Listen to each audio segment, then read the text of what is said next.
Mayor सिर्फ एक चेहरा है, ठीक है। असली मेयर कोई और है। आप समझ सकते हैं कि मैं किसके बारे में बोल रही हूँ। दुरुपयोग किया। मैं इंद्रदीप चंद्रवंशी आपके चैनल से घोषणा करता हूँ कि मैं सार्वजनिक घोषणा करता हूँ कि मैं अपने पद से इस्तीफा दे दूंगा। बाकी सारे पार्षद बैठ करके राम नाम जप रहे थे और ये 14 पार्षद गाली गलौज कर रहे थे, 14 पार्षद हंगामा कर रहे थे और बाकी सदन के जितने पार्षद थे वो बैठ करके राम नाम जप रहे। जाना होगा कोर्ट में जाएंगे, धरना देना होगा धरना देंगे, मार्च करना होगा मार्च भी करेंगे।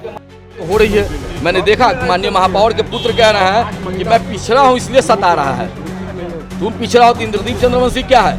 इसलिए उनको तकलीफ है, उनके नाजायज काम में हम लोग साथ नहीं देते हैं। हम लोग न्याय संगत और नियम संगत काम करना चाहते हैं। नमस्कार, मैं हूं अर्पित कुमार और आप देख रहे हैं बूम भारत। इस वक्त मौजूदगी जो है पटना नगर निगम कार्यालय में है और बता दें कि 14 वार्ड पार्षद को जो है निलंबित कर दिया गया था, जिसके विरोध में ये आज जो है ये लोग काफ़ी आक्रोश दिख रहे हैं। और सारे जो भी 14 वार्ड पार्षद है बता दें कि पटना नगर निगम के ऑफिस में कार्यालय में जो है आज पहुँचे हैं। ये लोग काफ़ी आक्रोश दिख रही है। साथ ही हमने उनसे बात किया तो उनका सीधा सीधा कहना था, गंभीर ये लोग आरोप लगा रहे हैं कि मेयर कोई और है और मेयर का काम जो है कोई और कर रहा है। बाकी आइए हम उनकी बातों को सुनाते हैं। प्रदर्शन हुआ जिसमें उन्होंने एक आरोप भी लगाया है कि उनके घर जो है पुलिस रात में पहुंची। अब पुलिस पहुंची है तो हम लोगों महापौर के बेटे जो हैं नगर निगम के बोर्ड के बैठक में वहाँ पे पार्षदों के साथ मारपीट गाली गलौज करेंगे तो उनके घर पर कौन पहुँचेगा? महापौर के अगर वो बेटा है तो उनको छूट मिल गया है क्या कि वो किसी को गाली बक देंगे, किसी के साथ मारपीट कर देंगे? महापौर को स्पष्ट करना चाहिए कि नगर निगम बोर्ड की बैठक में किस अधिकार के साथ उनका बेटा वहाँ पहुँचा हुआ है। काफ़ी पार्षद तो इस बात को कह रहे हैं कि गलत है कि वो बैठक में नहीं आते। ये आपके पास विजुअल नहीं है कि जो ये प्रश्न आप हमसे पूछ रहे हैं? ये जो घटना घटी है वो कहाँ घटी है? जो मारपीट हुआ है, गाली गलौज का जो सूचना हुआ है, जिसके लिए महापौर आज बैठी हुई है, वो घटना कहाँ घटा है? रोड पर। महापौर 3 पार्षदों का नाम है जिनमें आप हैं, इंद्रदीप चंद्रवंशी और आशीष कुमार। क्या कहिएगा इस बात? गलत का है, उनके गलत में हम लोग हाँ, इसलिए उनको तकलीफ है, उनके नाजायज काम में हम लोग साथ नहीं देते हैं। हम लोग न्याय संगत और नियम संगत काम करना चाहते हैं, जिसके चलते उनको तकलीफ है इस बात का। तो ये जो है आज जो है इस तरह का जो प्रतिक्रिया अभी क्यों, इससे पहले भी हो सकता था? इससे पहले नगर निगम में ठीक काम चल रहा था, तालमेल ठीक। नगर निगम में जब से सीता साहू कुर्सी पर आई है, नगर निगम का स्थिति डमाडोल हुआ संवैधानिक रूप से।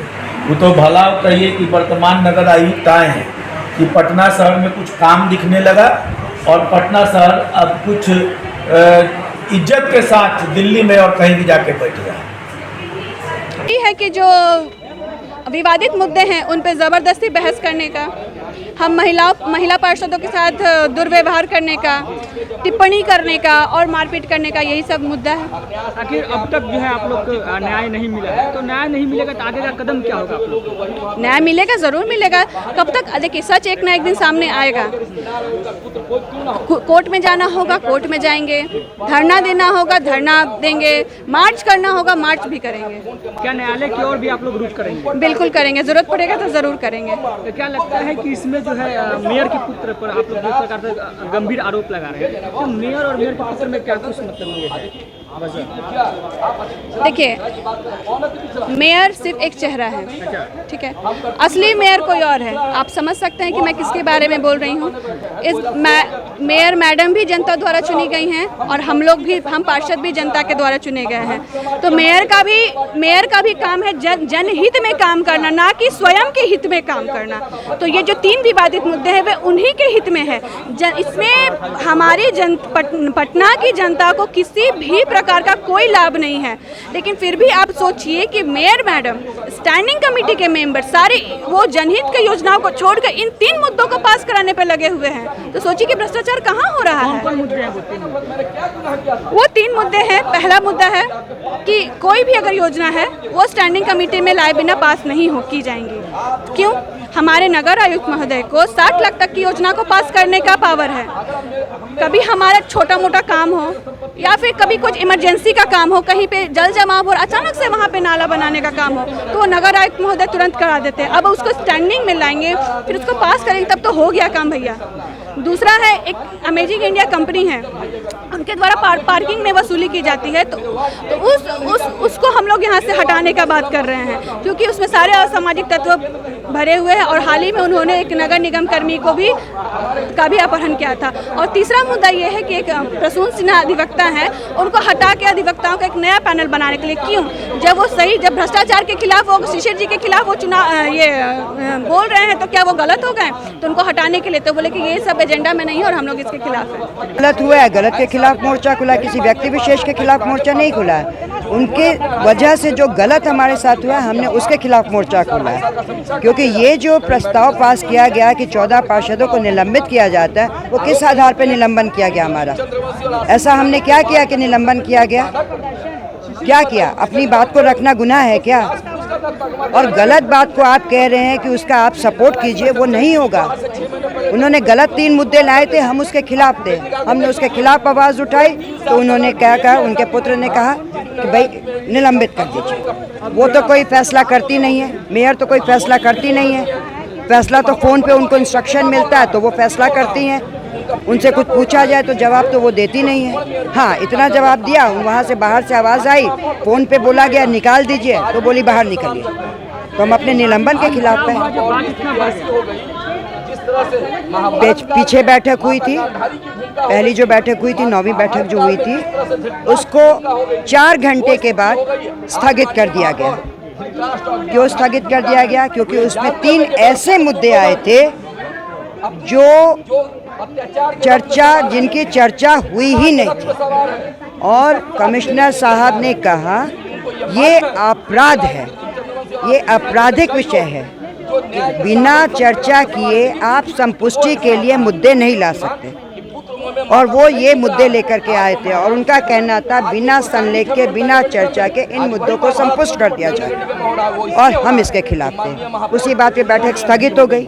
जब 1 सप्ताह बाद फिर बैठक हुई तो फिर उन्हीं मुद्दों के साथ वो आए, और हमारे बात हम जहाँ पहली बैठक में थे उसी बैठक में हम हमारी मांग है कि इसकी गहन जांच की जाए। ये 3 मुद्दे जो हैं, जो अभी जैसा कमिश्नर साहब ने कहा कि ये जांच के लिए गए हैं, तो इसकी अच्छी तरह जांच की जाए कि वो मुद्दे सही हैं, गलत हैं, और उन मुद्दों को स्थगित किया जाए और हमारा निलंबन जो कि असंवैधानिक है उसको वापस लिया जाए। ज़रूरत पड़ी तो बिल्कुल जाएंगे, बिल्कुल जाएंगे। हम अपनी बात रखेंगे। आप हमें ऐसा, हमने कुछ क्या किया कि आपने हमें निलंबित कर दिया और उधर से गाली गलौज हुआ, आपने अपने पार्षदों को तो निलंबित नहीं किया। और अब तो सब कुछ रिकॉर्डिंग में है, रिकॉर्डिंग में देखा जाए। क्या बाकी सारे पार्षद बैठ करके राम नाम जप रहे थे और ये 14 पार्षद गाली गलौज कर रहे थे, 14 पार्षद हंगामा कर रहे थे, और बाकी सदन के जितने पार्षद थे वो बैठ करके राम नाम जप रहे थे, वो ऐसे बैठे हुए थे और हम लोग जा के मार रहे थे। क्या ये है निलंबन की वजह? 14 पार्षद खाली बेकार हैं, बाकी सारे पार्षद अच्छे हैं। जांच की जाए इसकी, हम मांग करेंगे। बोलने नहीं दिया जाता है सदन में। एक तो मीटिंग नहीं होती है हर महीने, 4 महीना पर मीटिंग होती है, बोलने नहीं दिया जाता है और कोई काम ठीक से नहीं करने दिया जाता है। हम लोग जनता, ये वार्ड में जनता सब हम लोग से काम चाहती है तो करेंगे, लेकिन करने नहीं दिया जाता है ठीक से। सदन में वो चीज़ पास नहीं होता है, जल्दी नहीं होता हो रही है। मैंने देखा माननीय महापौर के पुत्र कह रहे हैं कि मैं पिछड़ा हूँ इसलिए सता रहा है। तुम पिछड़ा हो तो इंद्रदीप चंद्रवंशी क्या है? अरे मैं कहार जाति से हूँ, कहार जो कर्पूरी के सपनों का कहार हूँ, कर्पूरी ठाकुर के सपनों का कहार हूँ। वो 110 जातियाँ जो मूल अति पिछड़ा है, मैं उस कहार से हूँ। हम सम्मान करते हैं, आप भी अति पिछड़ा समाज से हैं। अगर माननीय मुख्यमंत्री ने निर्णय लिया और उनको जिस परिस्थिति में भी आपको अति पिछड़ा बनाया गया, हम उसका सम्मान करते हैं माननीय मुख्यमंत्री के निर्णय का। लेकिन आप क्या कर रहे हैं? आप अति पिछड़ा और ये अति पिछड़ा का बेटा जो 8 साल से पूरी ईमानदारी के साथ आपके साथ खड़ा था, आपके कदम से कदम मिला के चल रहा था, आपने उसको क्यों निकाला? क्या बताइएगा आप? क्या ये इंद्रदीप चंद्रवंशी चोर है? ये इंद्रदीप चंद्रवंशी बेईमान है? आप प्रूफ करिए। आपने कहा कि इंद्रदीप चंद्रवंशी ने अपने वार्ड में 25 करोड़ का काम करा लिया, तो आपको तो हमको विकास पुरुष का तगमा देना चाहिए ना, हर पार्षद को कराना चाहिए। हमको क्या? अगर विकास करना गुनाह है तो ऐसे स्टैंडिंग कमेटी को मैं कभी भी लात मार सकता हूँ। मैंने विकास किया है। मेरा दायित्व बनता था पार्षद होने के नाते अपने वार्ड के एक एक जरूरतों को मैं पूरा करूं। मेयर पुत्र कहते हैं कि इन्होंने 25 करोड़ का काम किया। इनको वार्ड में घूम के देखिए, ये वीडियो वायरल है कि इनको वार्ड में घूम के देखिए, वार्ड नंबर 38 में 48 में कोई काम बचा होगा तो बताइएगा। मैं गर्व महसूस करता हूं कि मैं अपने वार्ड के अरमानों को पूरा कर सका हूं, अपने वार्ड के लोगों की उम्मीदों पे खड़ा उतर सका हूं। और रही बात अति पिछड़ा की, तो तुम अति पिछड़ा का नाटक कर रहे हो, मैं उस दर्द और उस दंश को झेल रहा हूं। आपने हमको अपमानित किया, मेरी ईमानदारी का सजा दिया है। मैं चैलेंज देता हूं कि जिस दिन माननीय महापौर मैडम और उनके पूरे ग्रुप मुझे ये प्रूफ कर दे कि मैं पूरे 8 साल के करियर में किसी अनैतिक कार्य में था, मैंने अपने पद का दुरुपयोग किया, मैं इंद्रदीप चंद्रवंशी आपके चैनल से घोषणा करता हूं कि मैं सार्वजनिक घोषणा करता हूं कि मैं अपने पद से इस्तीफा दे दूंगा, पार्षदी के पद से, क्योंकि वो मेरा कमाया हुआ है। मैं अपने वार्ड के लोगों के आशीर्वाद से मैंने कमाया है। ये चुनौती देता हूँ, नहीं तो मैं प्रूफ करूंगा। और वो अगर यही मेयर अगर चुनौती मेरा स्वीकार करें कि अगर आपको मैं प्रूफ कर दूं कि आप कहाँ किन किन भ्रष्टाचार में लिप्त हैं, तो क्या वो इस्तीफा देंगी? मैं दूंगा। मुझे प्रूफ करके दिखा। मुझे अपनी ईमानदारी पे घमंड है, मुझे अपने अति पिछड़ा होने पे घमंड है, मुझे अपनी गरीबी पे घमंड है। एक स्वाभिमानी व्यक्ति और एक सच्चाई के रास्ते पे चलने वाला व्यक्ति किसी से नहीं डरता। ऐसे ऐसे कितने स्टैंडिंग को लात मारूंगा। आपको इसीलिए कहता हूं कि अति पिछड़ा ये भावनात्मक खेल मत खेलिए। अति पिछड़ा क्या है? ये गरीब का मजाक हो रहा है, उसकी ईमानदारी का मजाक कर रहे हैं और अति पिछड़ा कर रहे हैं।